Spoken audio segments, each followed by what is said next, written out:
Assalamualaikum warahmatullahi wabarakatuh. Apa kabar anak-anak ibu sekalian? Semoga semuanya dalam keadaan baik ya.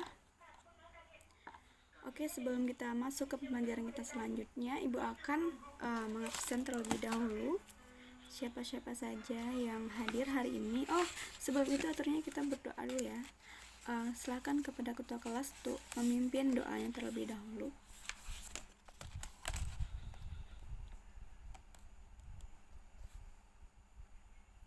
Oke, terima kasih kepada ketua kelas. Selanjutnya, ibu akan mengabsen anak-anak ibu sekalian yang hadir, yang rajin sekali, begitu kan?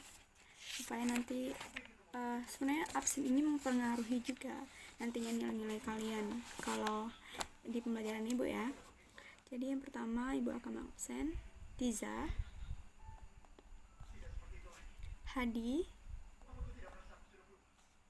Adit. Oke, sepertinya semuanya hadir ya. Terima kasih kepada anak-anak ibu sekalian yang sudah hadir dalam pembelajaran kita pada pagi hari ini. Oke, saya pengen tahu nih apa pembelajaran kita pada pagi hari ini. Nanti yang tahu ibu akan kasih hadiah deh. Silakan, siapa yang tahu? Oke, silakan kepada anak ibu. Oke, benar sekali. Pembelajaran kita pada pagi hari ini itu membahas tentang kurban dan akikah. Oke, sebelum kita masuk ke dalam pembelajaran kita pada pagi hari ini atau materi yang akan ibu sampaikan nantinya, ibu akan memberitahu dulu nih apa saja tujuan pembelajaran kita pada pagi hari ini. Yang pertama adalah untuk mengetahui nih apa pengertian dari kurban, untuk mengetahui apa itu hukum kurban. Yang ketiga, untuk mengetahui latar belakang terjadinya ibadah kurban. Yang keempat, untuk mengetahui waktu dan tempat penyembelihan kurban. Yang kelima, untuk mengetahui ketentuan hewan kurban. Yang keenam, untuk mengetahui pemanfaatan daging kurban tersebut. Yang ketujuh, apa saja sunnah-sunnah dalam penyembelihan. Yang kedelapan atau yang terakhir adalah hikmah apa yang bisa didapatkan dalam berkurban. Dan yang kalau dalam akikah, tujuan pembelajarannya adalah yang pertama untuk mengetahui apa itu pengertian akikah, yang kedua untuk mengetahui apa tuh hukum akikah tersebut, dan yang ketiga adalah syarat akikah, yang keempat jenis dan syarat hewan akikah, yang kelima waktu penyembelihan akikah, dan yang keenam yang terakhir adalah hikmah akikah. Jadi itulah tujuan kita pada pagi hari ini, tujuan pembelajarannya. Selanjutnya ibu akan masuk ke dalam materi. Oke, kita akan masuk ke dalam materi yang pertama, itu tentang kurban, yaitu pengertiannya. Jadi kurban menurut bahasa yang berasal dari kurba yang berarti dekat. Sedangkan menurut istilah kurban itu diartikan hewan yang disembelih dengan niat untuk mendekatkan diri kepada Allah Subhanahu wa taala. Itu adalah pengertian kurban. Selanjutnya kita akan masuk ke dalam hukum kurban. Jadi berkurban itu merupakan ibadah yang disyariatkan kepada keluarga muslim yang mampu. Hal ini tercantum dalam Quran surah Al-Kautsar ayat 1-2 yang berbunyi, Inna a'tainakal kautsar fasholli lirabbika wanhar, yang artinya sesungguhnya kami telah memberikan kepadamu nikmat yang banyak, maka dirikanlah sholat karena Tuhanmu dan berkorbanlah. Itu dari Quran surah Al-Kautsar ayat 1-2. Itu adalah hukum berkorban. Selanjutnya kita akan masuk ke dalam latar. Yang ketiga itu latar belakang terjadinya ibadah kurban. Oke, di sini ibu akan tanya kepada anak-anak ibu sekalian. Apakah ada yang tahu apa sih latar belakang terjadinya kurban tersebut? Apakah anak-anak ibu ada yang tahu? Kalau ada yang tahu, nanti ibu kasih hadiah. Silakan tunjuk tangan. Oke, sepertinya tidak ada yang tahu ya. Oke, di sini ibu akan menjelaskan latar belakang terjadinya kurban. Jadi di dalam Al-Quran, kita bisa melihat di dalam Al-Quran proses terjadinya berkurban itu sudah terdokumentasi dengan nyata, yaitu Nabi Ibrahim alaihissalam bermimpi bahwa ia sedang menyembelih anaknya sendiri atau putranya, yaitu bernama Ismail alaihissalam, dalam rangka untuk persembahan kepada Allah Subhanahu wa taala. Dan mimpi tersebut ia ceritakan kepada Nabi Ismail alaihissalam, dan ketika mendengar cerita tersebut, Nabi Ismail alaihissalam langsung menyuruh sang ayah untuk melaksanakan langsung untuk menyembelih dia gitu, tanpa rasa ragu gitu. Jadi dia menyuruh ayahnya tersebut untuk menyembelih dia gitu, karena ia meyakini itu adalah benar-benar dari Allah Subhanahu wa taala. Hal ini tercantum dalam Quran surah As-Saffar ayat 102, yang artinya, maka tak kala anak itu sampai pada umur sanggup, berusaha bersama-sama Ibrahim. Ibrahim berkata, "Hai anakku, sesungguhnya aku melihat dalam mimpi bahwa aku menyembelihmu. Maka fikirkanlah apa pendapatmu." Ia menjawab, "Hai bapakku, kerjakanlah apa yang telah diperintahkan kepadamu. Insya Allah kamu akan mendapatkan termasuk orang-orang yang sabar." Dari Quran surah As-Saffar ayat 102. Oke, bisa kita lihat langsung nih di dalam ayat tersebut dari Quran surah As-Saffar ayat 102. Karena hal tersebut, karena keikhlasan Nabi Ismail alaihissalam yang ingin dia mau saja gitu disembelih oleh Nabi Ibrahim, alasan untuk membuktikan ketaatan kepada Allah Subhanahu wa taala, hal mimpi itu pun dilaksanakan oleh Nabi Ibrahim. Acara penyembelihan segera dilaksanakan. Ketika ingin menyembelih, Nabi Ismail pun berubah menjadi seekor domba. Hal tersebut bisa kita lihat dalam Quran surah As-Saffar ayat 106 sampai 108. Oke, kita masuk ke dalam materi kurban yang keempat. Materi yang tadi, apakah sudah mengerti latar belakang terjadinya kurban? Apa anak-anak ibu sudah paham? Oke, sepertinya sudah paham ya. Selanjutnya kita masuk ke materi yang keempat, waktu dan tempat menyembelih kurban.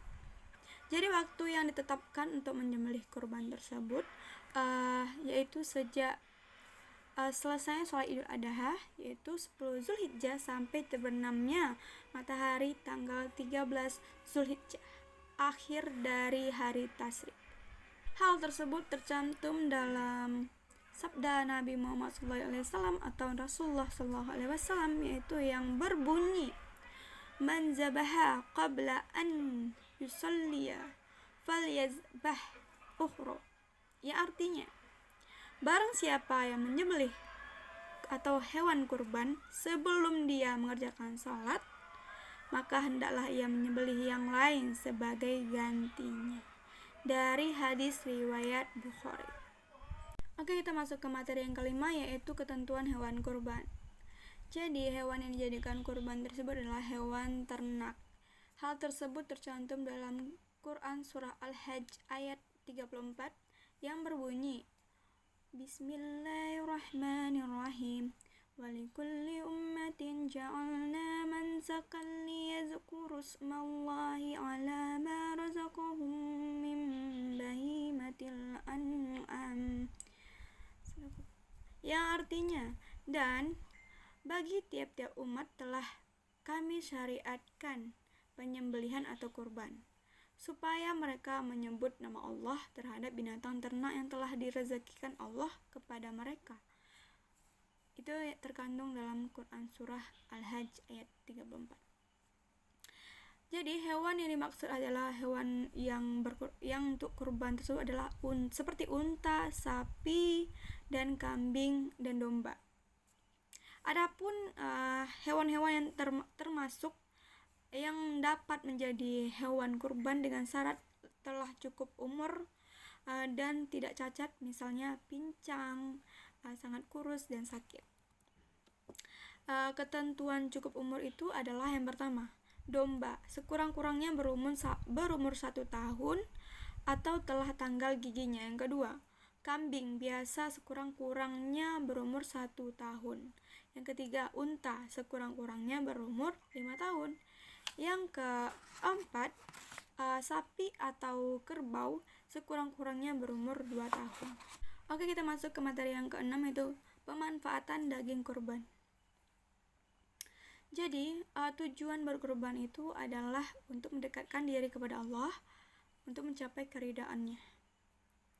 Selain itu, ibadah berkurban dapat juga menjadi ibadah sosial, yaitu untuk menyantuni orang-orang yang lemah. Jika kita ingin memberikan seperti daging kurban kepada mereka, kita harus memberikan daging yang mentah dengan ketentuan sebagai berikut. Yang pertama, 1/3 untuk yang berkurban dan keluarganya.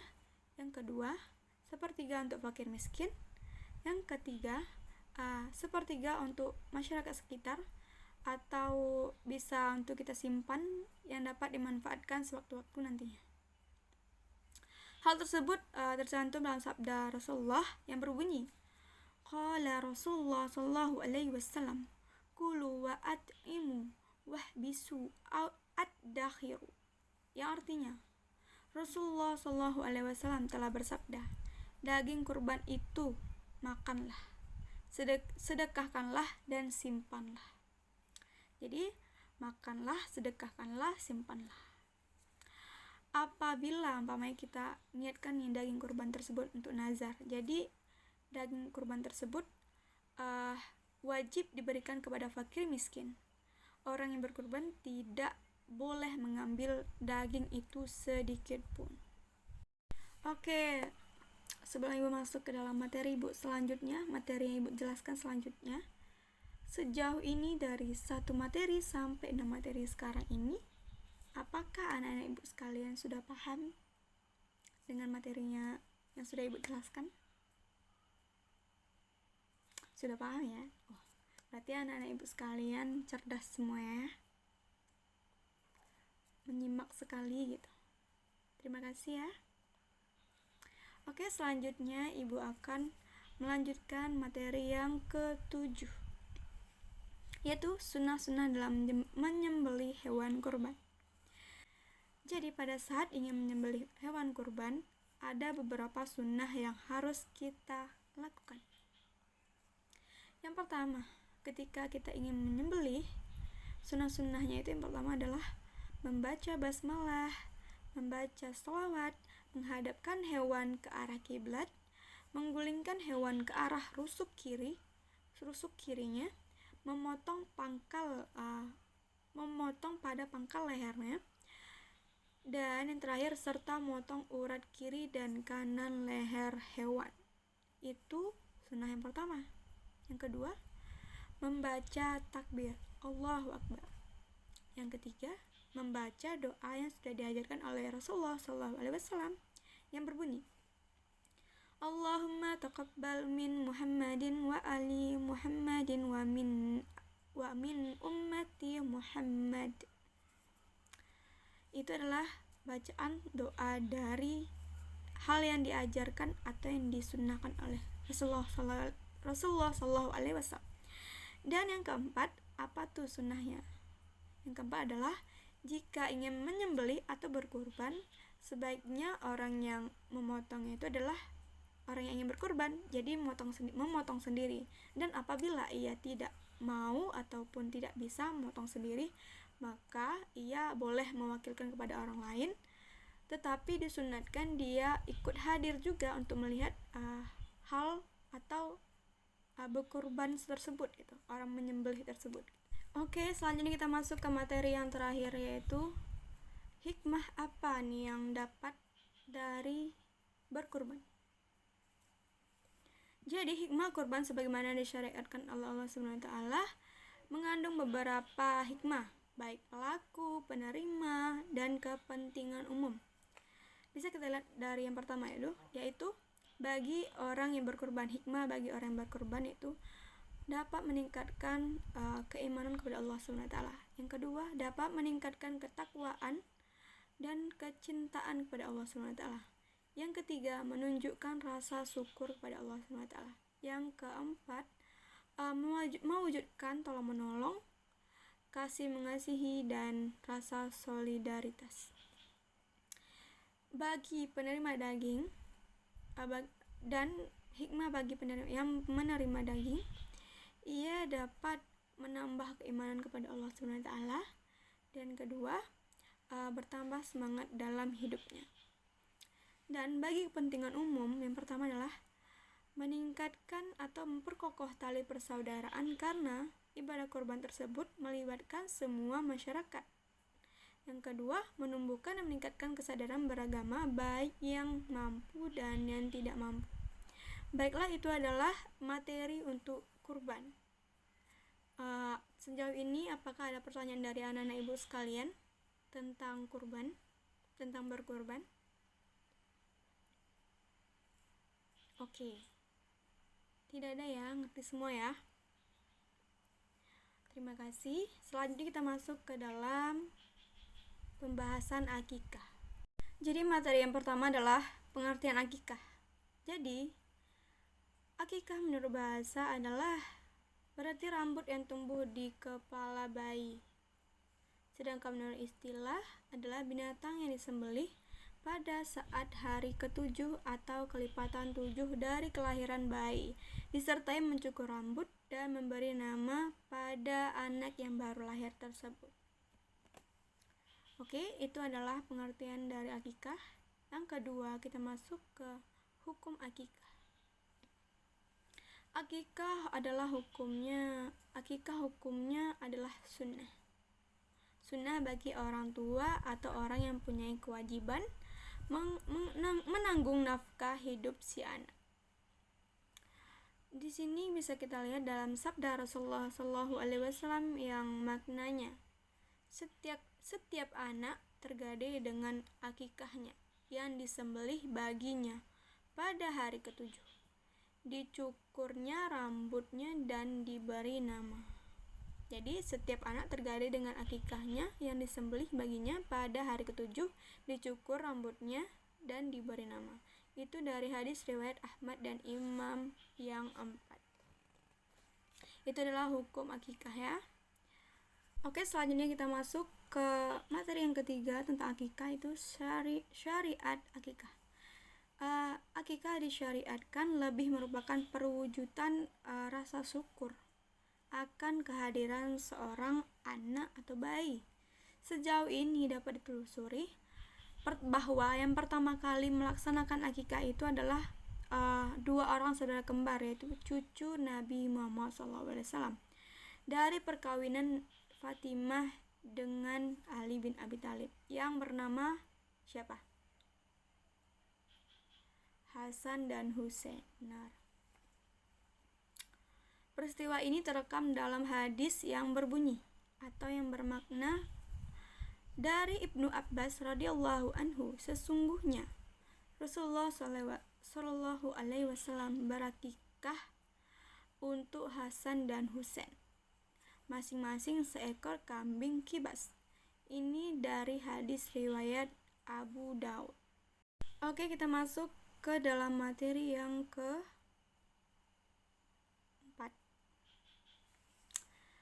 Yang keempat adalah jenis dan syarat hewan akikah. Akikah untuk anak laki-laki 2 ekor apa? 2 ekor kambing. Kalau untuk anak perempuan adalah seekor. Adapun binatang yang sudah dipotong, syarat-syaratnya sama seperti binatang yang dipotong untuk berkurban. Kalau pada daging kurban itu tuh dibagikan secara mentah, dagingnya mentah. Sedangkan kalau untuk akikah, dagingnya itu sudah dimasak atau sudah jadi siap saji gitu. Ada hadis, bisa kita lihat di hadis dari Aisyah radhiyallahu anha yang bermaknanya bahwasanya Rasulullah Shallallahu alaihi wasallam memerintahkan orang-orang agar menyembelih akikah untuk anak laki-laki 2 ekor kambing yang umurnya sama, dan untuk perempuan 1 ekor kambing. Jadi untuk laki-laki 2 ekor kambing dan untuk perempuan berapa? Ayo, 1 ekor kambing. Oke, selanjutnya kita mau masuk ke dalam materi yang kelima. Tapi sebelum ibu masuk ke materi yang kelima, ibu mau bertanya kepada anak-anak ibu sekalian dulu. Apakah sudah paham dari materi yang pertama sampai keempat dari materi akikah ini? Apakah ada yang bisa menjelaskan lagi? Tapi kan tadi menyimak. Oke, jelaskan nanti ibu jelaskan lagi. Tetapi ibu akan melanjutkan materi selanjutnya. Jangan ngantuk ya, jangan pada ngantuk ya. Dengarkan nih ibu ngomong, ibu berkor-kor, nanti kalian nggak ngerti ya. Oke, selanjutnya kita masuk ke materi yang kelima, yaitu waktu penyembelihan akikah. Jadi untuk waktu penyembelihan akikah ini dilaksanakan pada hari ke-7 dari kelahiran anak atau kelahiran bayi. Jika hari ke-7 itu sudah berlalu, bagaimana gitu kan? Boleh dilakukan pada hari ke-14. Dan jika hari ke-4-nya sudah berlalu juga, maka dilaksanakan pada hari ke-21. Hal ini sebagaimana yang telah disebutkan dalam sebuah hadis Rasulullah SAW yang bermakna akikah disembelih pada hari ke-7, ke-14, dan ke-21. Tuh, jelas kan? Akikah itu dilaksanakan pada hari ke-7, ke-14, dan 21. Oke, selanjutnya kita masuk ke dalam pembahasan yang terakhir, yaitu hikmah apa saja sih yang didapatkan dari akikah. Bisa anak-anak ibu menjelaskan apa saja hikmahnya? Tidak bisa? Oke, ibu menjelaskan ya. Jadi berbagai perbedaan dalam Islam tidak terlepas dari hikmah-hikmah yang terkandung di dalamnya. Hal itu merupakan misi Islam sebagai agama rahmatan lil alamin. Akikah merupakan satu bentuk peribadahan mempunyai hikmah sebagai berikut. Hikmah dari akikah sebagai berikut. Yang pertama adalah merupakan wujud rasa syukur kepada Allah SWT atas segala rahmat dan karunia yang telah dilimpahkan kepada dirinya. Dan yang kedua, menambah rasa cinta anak kepada orang tua karena anak merasa diperhatikan dan disyukuri kehadirannya di dunia ini. Dan bagi orang tua merupakan bukti keimanan kepada Allah SWT. Yang ketiga, mewujudkan hubungan yang baik dengan tetangga dan sanak saudara yang ikut merasakan gembira gitu kehadiran anak tersebut, dan mendapatkan juga bagian dari akikah. Oke, penjelasan ibu sudah selesai, semuanya materi yang semuanya sudah selesai, materinya dari kurban sampai akikah sudah ibu bahas. Dan ibu akan memberikan tugas kepada anak-anak ibu sekalian. Silahkan kalian tulis apa yang kalian tangkap dari hal yang ibu atau materi yang sudah ibu sampaikan barusan. Silahkan kalian tulis. Dalam hitungan ke-15, ibu harapkan kepada anak yang cepat mengumpulkan akan ibu kasih nilai 90. Siapa yang duluan dia yang dapat ya. Itu hanya untuk 5 orang aja lah, 5 orang. Ibu kasih nilai 90. Oke, 1 2 3 4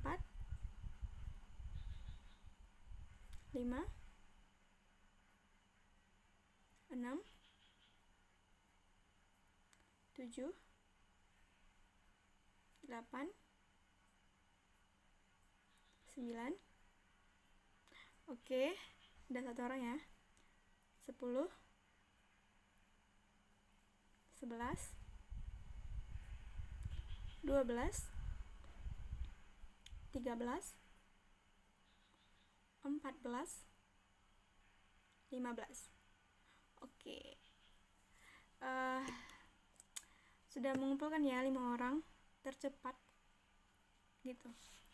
Ini akan ibu berikan nilai langsung 90 ya, ibu nilai ya. Oke, terima kasih kepada anak-anak ibu yang sudah berpartisipasi pada pagi hari ini. Tugas selanjutnya, silakan anak-anak ibu semuanya meringkas materi selanjutnya. Nanti ibu mau berapa anak ibu untuk mempresentasikan ke depan. Oke. Sejauh ini apa sudah mengerti anak-anak ibu sekalian?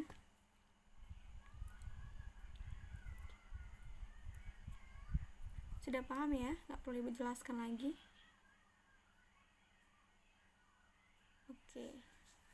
Oke, sampai di sini dulu pembelajaran kita pada pagi hari ini. Apabila ada ibu salah kata, ibu mohon maaf ya. Ibu tutup dengan baca alhamdulillah. Alhamdulillah. Oke, ibu pamit. Assalamualaikum warahmatullahi wabarakatuh.